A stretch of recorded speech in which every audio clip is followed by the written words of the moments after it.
Hi there, my name is Melissa Parks. I have my PhD in clinical and health psychology, and I work as a coach for expats and other internationals who are living around the globe. This month, I'm talking all about a really important topic, and of how we can manage uncomfortable feelings. And this week, I want to focus on the topic, a certain type of emotions that probably a lot of us are feeling right now in spring 2020, while we're faced with the coronavirus pandemic. And that is fear and all of its cousins, stress and worry and even anxiety. And so these are really uncomfortable feelings to feel. And like I talked about in last week's video, often our instinct when we're feeling uncomfortable feelings is to want to get as far away from them as possible. But also sometimes that can lead the feelings, can pull us away from things that are really important to us, and it can also lead us to, for the feelings to get even bigger. So in the case of fear and stress, I want you to think about something, maybe like a time, even recently, if you can think of one, when you've been feeling something like that. And I want you to think about, what did you say to yourself? You know, how did you react, or how did you try to deal with that feeling? So many people, their response when they're feeling this way is to say things to themselves like, they might try to rationalize it or put things in perspective in order to calm themselves down. For instance, trying to remember how realistic this might be, or, trying to say something to themselves like, try to see the positive side of things, or maybe something like, other people have it so much worse, it's not worth it to worry, or it's not fair to worry about it. Or maybe even kind of starting to be judgmental of yourself and say something like, yeah, you just have to snap out of it, or you're being a baby about this, or, you're being a worrywart. There's so many different things that we might say to ourselves, but I'm guessing that most of you, probably if you're feeling these feelings, your tendency is to try to do what we do when we feel uncomfortable emotional pain. We tend to try to pull away from it. So if you watched last week's video, you know that I said, it's a natural human instinct to pull away when we're feeling emotional pain. And that's partly because this is a survival instinct. When we pull away from physical pain, something like, you're gonna put your hand on a hot burner, you realize like that is burning hot, that could really injure me, you pull it away. And that's such a good instinct, and it's so great we have that response. But when we do that same thing with a feeling, when we feel fear, when we feel stress, if we say, ooh, I'm gonna pull away from that, it's actually not helpful. What ends up happening is the feelings tend to get even bigger. So for instance, like let's say you're feeling some fear, you're feeling really scared about things, and you have that feeling that comes up, like I said in last week's video again, the first base layer of that feeling, and then you say to yourself, it's not that big of a deal, or other people wouldn't worry about it, or you need to just stop this, you're making it worse. Whatever that message is, if you're judging that feeling, if you're telling yourself you can't feel afraid, you're just adding more on top of it. You are now afraid of your fear. And that's exactly what we don't want to get to, because we can work with this first feeling, but it's really hard to work with that second layer. So today I want to talk with you about some strategies of what can we do, and what are some other ways to deal with that fear or that stress that you might be feeling. So I want you to think about it like this. Imagine that you have this really big kind of hole in front of you. So you're on one side, and then on the other side, you have a fear monster. And that you and that fear monster are engaged in a battle of tug of war. So fear monster has one side, you've got the other side. And you just want it to go away, right? Stop being afraid, stop worrying. And so, with each time you try to pull that, you're trying to pull, get the rope away from him and try to win.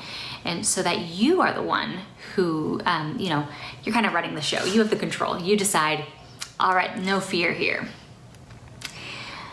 And so I want to ask yourself, if that's what you're doing, is there maybe something else you could try, like a totally different approach in this situation, instead of engaging in that waging war, the waging tug of war with that monster, because every time you pull, he just pulls back again. You're getting tired. It's not really working.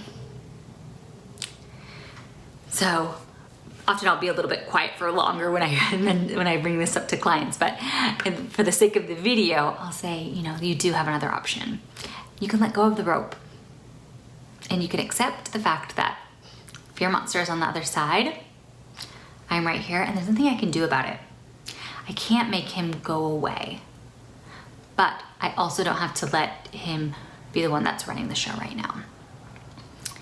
So another sort of metaphor that I really like to think about this as well comes from Elizabeth Gilbert's book, Big Magic. And what she talks about is imagining that we're driving a car, we're going on a long road trip, and fear is joining us on the road trip. So maybe it's fear, maybe it's the worry monster, maybe it's stress.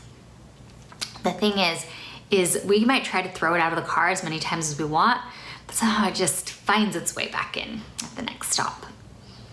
So we don't really want it to be the one driving the car, right? We don't want it to be up in the front seat with us even, or like choosing the music. We can't choose to get rid of it, to completely get it out of the car, but we can choose that it's gonna be in the back seat, and it's not gonna decide how much time we spend on different hobbies, or how much time we spend with work or with people that are important to us. The ones in your household that you can spend time with, or the ones that you're spending time with virtually, if you're watching this in spring 2020. So we can't let it hold us back from doing those things that are important. But we can learn to have some space. So again, remembering it's in the back seat. I also sometimes encourage my clients to draw a picture of like, what does that fear monster look like? Or what does that worry monster look like?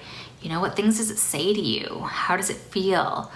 And then practice, just trying to think about, okay, when I feel those feelings come up, how can I imagine that monster is right next to me? And just kind of say hi to it. Hey, I see you, you're here. It's okay. You're here and you're trying to help me in some way, because you are part of my fight, flight, and freeze system. You are part of my alarm system. Just that sometimes you come on the scene when I'm not actually in danger. But I'm not gonna waste any energy of trying to push you away. So all of these strategies that I just mentioned are ways that we can interact, that we can practice mindfulness with our feelings that can come up. And mindfulness is a great tool because it helps us to not feel so fused or like wrapped up and connected with our feelings. But another great strategy, which you might have heard me talk about before, is self-compassion. Mindfulness in itself is already very compassionate. I mean, just the fact that you are observing the feeling, noticing it's there, and not trying to push it away, that's a very compassionate attitude to have towards your feelings. But we can also add in some other things. We can add in some self-kindness through self-soothing. And so one way to think about this is, what if you were talking to a small child that was scared right now? What would you say to them about their fears? You probably wouldn't, I hope you wouldn't tell them like it's not that big of a deal, or just snap out of it, or other people have it worse. I hope that you wouldn't say those things. But maybe some of us heard those things when we were growing up. But we always have a chance to learn to give ourselves new self-soothing messages. So maybe think about something, what would you wish that you had heard before? And what could you say to yourself right now? Maybe something like, this is scary. It's okay to be scared. But I'm gonna be here for myself. We can even, with self-compassion, bring in some soothing touch. Sometimes just resting our hands on our heart, or giving ourselves a hug, letting ourselves cry.